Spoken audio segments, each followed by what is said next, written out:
Okay, so in this video, we're going to talk about AliExpress and why you should be careful about going to sites like this. So, if you're not familiar with AliExpress, it's a Chinese online platform. They generate approximately $102.7 billion in revenue as of 2025, and the average review rating on reviews.io is about 1.39 out of 5. Now, essentially, this is kind of like a Amazon uh, or other platforms where people go on the site and they sell things through AliExpress. And again, this is a Chinese online platform, so most of the stuff will come straight out of China.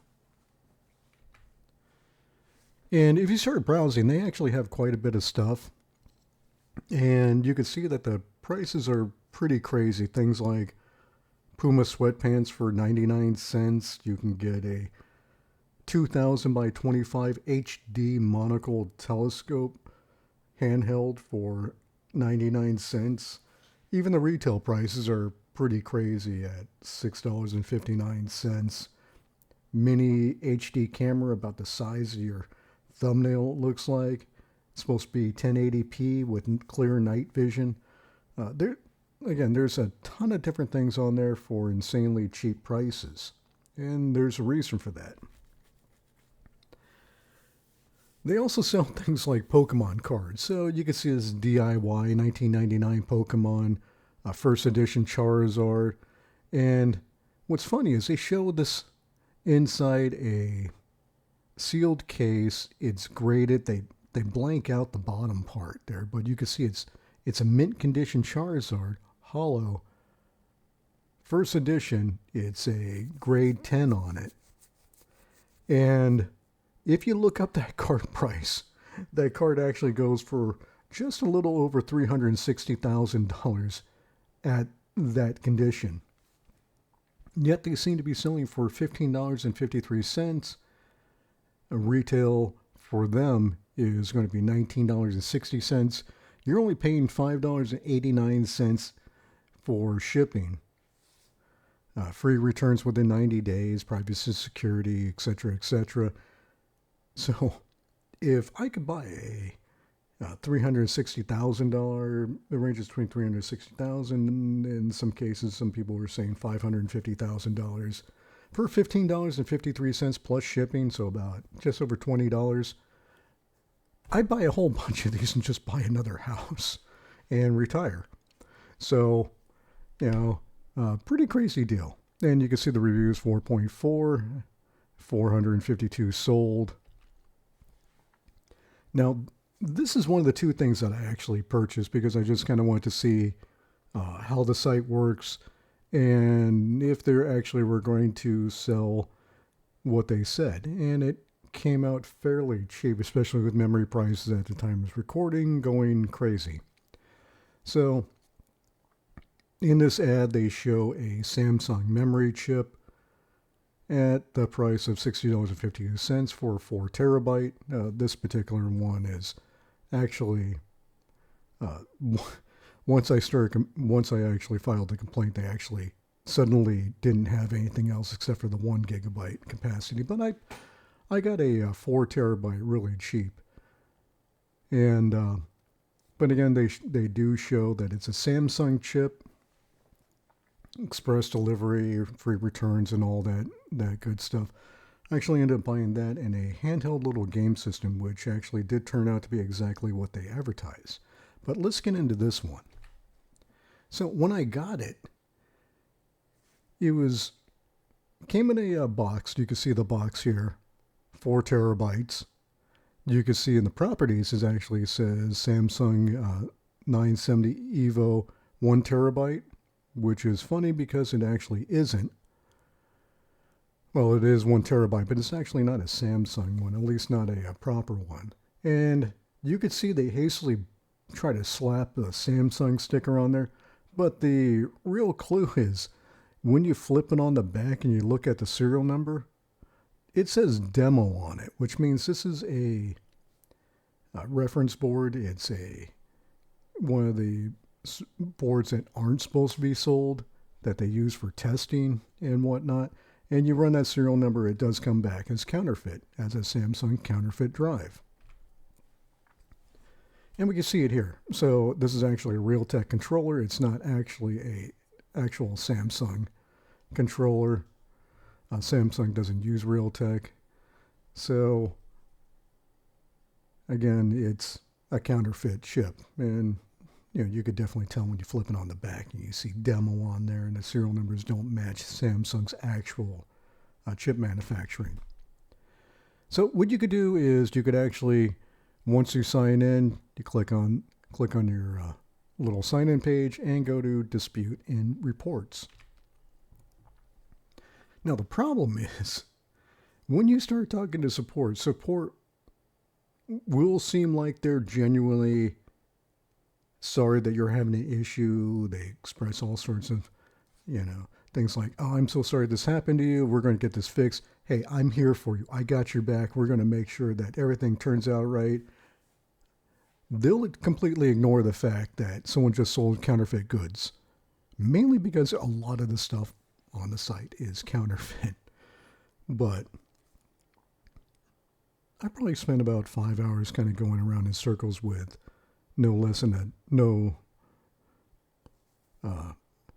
maybe about a dozen people or so. And they will all feign empathy when they're checking out. But you will notice the more people you talk to, they're running off the same script. So these are my experiences. And again, they're typically reading from a script, feigning empathy, promising to make things right, which, to be fair, isn't that uncommon for a lot of support teams. But this one really has been a bad experience. So they'll send you off to the returns department. Ultimately, you could talk to them for 2 hours, expressing different concerns. They will send you to the returns department. The returns department will not do anything, except for they won't try to address anything like, hey, this is fraud. Hey, the person is clearly trying to rip people off. They're trying to rebrand these 4 terabyte drives and these 1 terabyte drives and try to make them look like 4 terabyte. They'll completely ignore the fact that the seller is trying to rip people off. So they will not actually contact you directly except for a canned response saying, hey, yeah, you can return this. So there's no way to contact the same employee also, which is also another reason why employees will promise you anything, because you never get back to the same person unless I say keep clicking on, hey, I want to chat with support, I want to chat with support, I want to chat with support until I eventually get the same person, which is highly unlikely. Matter of fact, they may lie to you. They may accuse you of things you didn't do. What's funny is when I kept pressing the person about the issues I'm having, they got really frustrated and they accused me of swearing at them, which was odd because I said, hey, I never swear. I never cursed at you. I wasn't swearing. And they were insistent that I did. So when I kept pushing back saying, point out where I was swearing and where I was cursing, okay? Because I don't recall this. You're swearing up and down that I was cursing and swearing. Just pointing out to me so I know what I said. And it was kind of funny because they went back around. They eventually said, okay, well, yeah, you didn't swear, you didn't curse, which was kind of a weird thing to do to try to, I guess, try to get me to calm down or try to get me to get me on the defensive. But anyways, you'll never be able to talk to anyone beyond the tier 1 support. And they have zero ability to actually do anything to resolve your issue. The only thing tier 1 support can do is send you off to the returns department. And all the returns department will do is, hey, either I can send you a prepaid label and ship it back, or you can get a partial refund. And my problem in this particular case is This person is actively trying to rob people, and I absolutely can't stand scammers. And I wanted two things. I wanted accountability for what they did, which is probably never going to happen on a site like this, but also I wanted to get my money back. But what I was worried about is the person went through the trouble of trying to put a Samsung sticker on a non-Samsung memory chip. It's it, it got flashed to actually say Samsung on it. They took the time to repackage it into a 4 terabyte SSD box and send it off to me. I'm highly confident I will never get my money back if I send this thing back, because they'll just say, oh, it got lost in the mail, or they'll get it back and go, oh, you know what, this thing's damaged. This isn't the same chip that we sent you, so no, I'm not giving your money back. Best case scenario, they'll just go, oh, okay, well, I'll give you a partial refund. I'll give you $20 instead of $80 or something ridiculous. But all in all, there's no way to talk to a supervisor, even when they say, hey, my supervisor's busy. They can't talk to you right now. You will find out later that you can't talk to a supervisor. No one will ever contact you directly. At least no one that has any ability to do anything about your issues. So again, you could try the return route, and you'll normally get a prepaid label, but then what you'll need to do is you'll need to find adequate packaging, because you're probably not going to be able to seal it back up in the package they sent you, because it's generally going to be a little plastic sleeve. Maybe it has some bubble wrap in there if you're lucky. And that's obviously not something that you can throw back in there and send back. Again, you need to be worried that if they go, oh, your package got lost, or they reported damage, or it's not the same item, and the vendor's likely not to be punished. You could also, in some case, get a partial refund. In the case of memory, you'll be offered a chance to get a refund of the difference in the cost. So instead of a 4 terabyte memory card price, you'll pay for the 1 terabyte, which is about a $10 difference. But again, you'll be stuck with likely a defective and counterfeit product.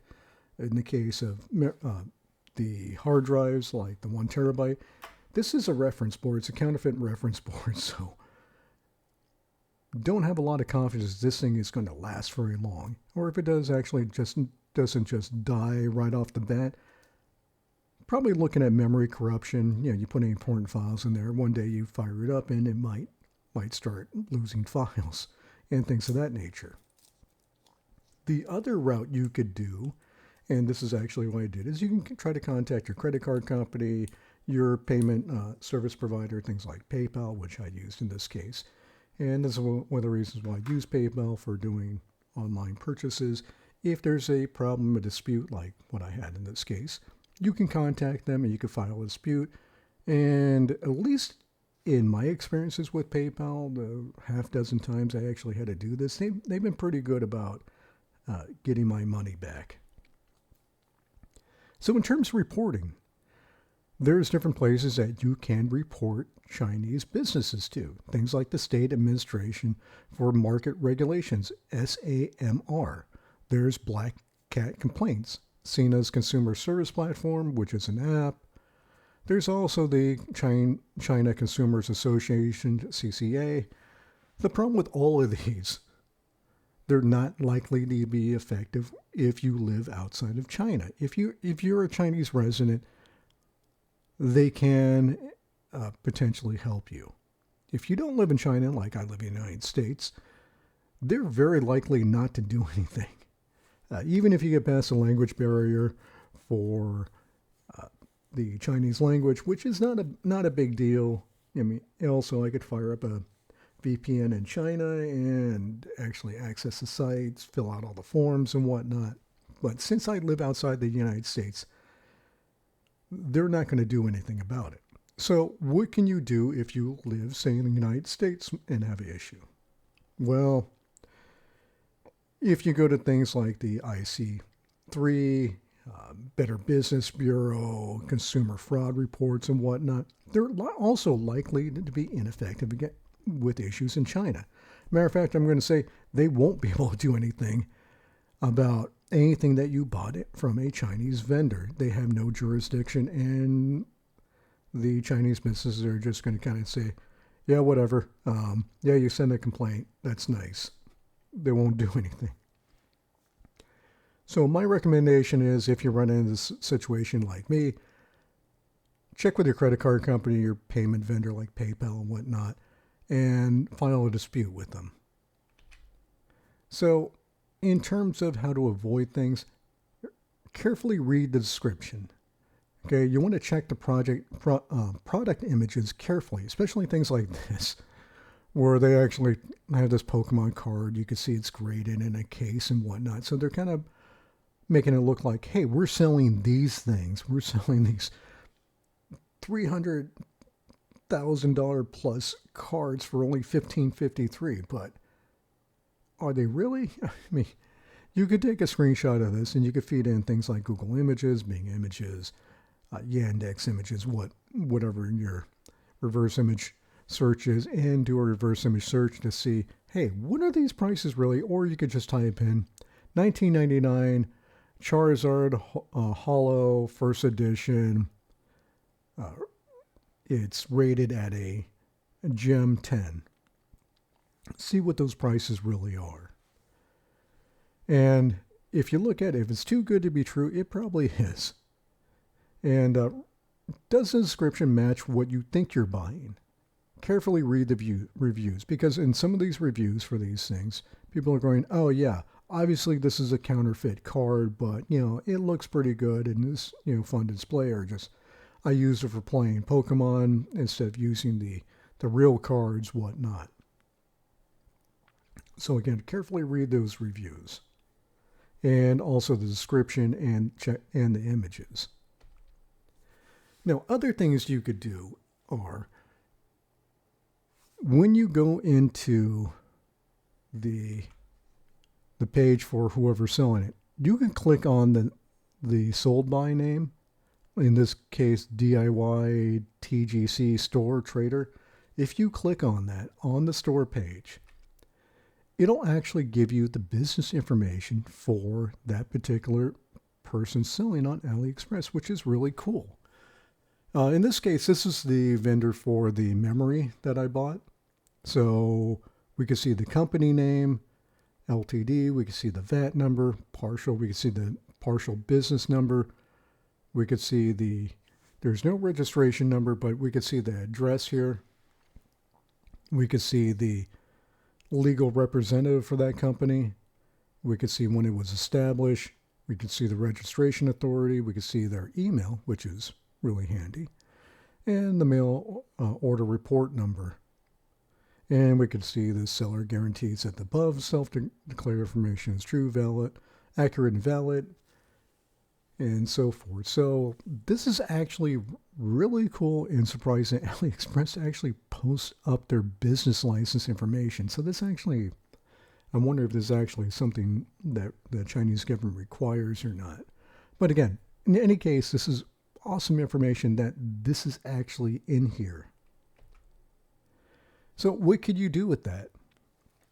Well, if you want to dive further into it, you could do a company name search, reverse search the company name, things like LinkedIn web searches, business lookup, Glassdoor, etc.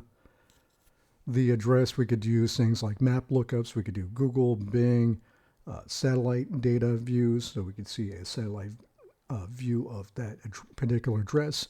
We could potentially do street image views to see, what the front of them and surrounding the building looks like, the neighborhood looks like. We have a email address. We could do reverse searches on that email, see where else it's been used. We could use programs like Sherlock or WholeHe or any number of other reverse email lookup programs to find out, hey, that's the guy's email or the person's email. Where else has that email been used? And once we find out where else it's been used, we could start investigating them on those other sites and other places. We could do name lookups. So I have their name right here.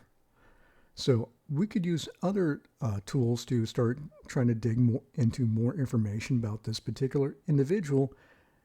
And also, are there any other businesses that they're associated with, or does their name come up with as tied to anything else? Things of that nature. So this was a free video. So if you like the video, if you want to learn more about investigation, things like open source intelligence, which can help you dig more into things like this, how to avoid scams and whatnot, feel free to head over to the website, disposalgames.studio, or you could go to disposalgamestudio.mydurable.com. And if you go there, we have the Discord channel you can hop on, Blue Sky, YouTube. There's all sorts of courses listed on there for, again, investigation, open source intelligence, cybersecurity, ethical hacking, and also how to avoid different scams, both romance scams and financial scams. And also feel free to drop by the Start Me page, start.me/p/6R, capital O, capital G, lowercase jm/OSIN. This is a website that I maintain, that I have a ton of tools for all sorts of situations and investigations, including tools for other countries. Now, this is free to the public. You can click on any of these. These are different, again, resources I use for different investigations and other things.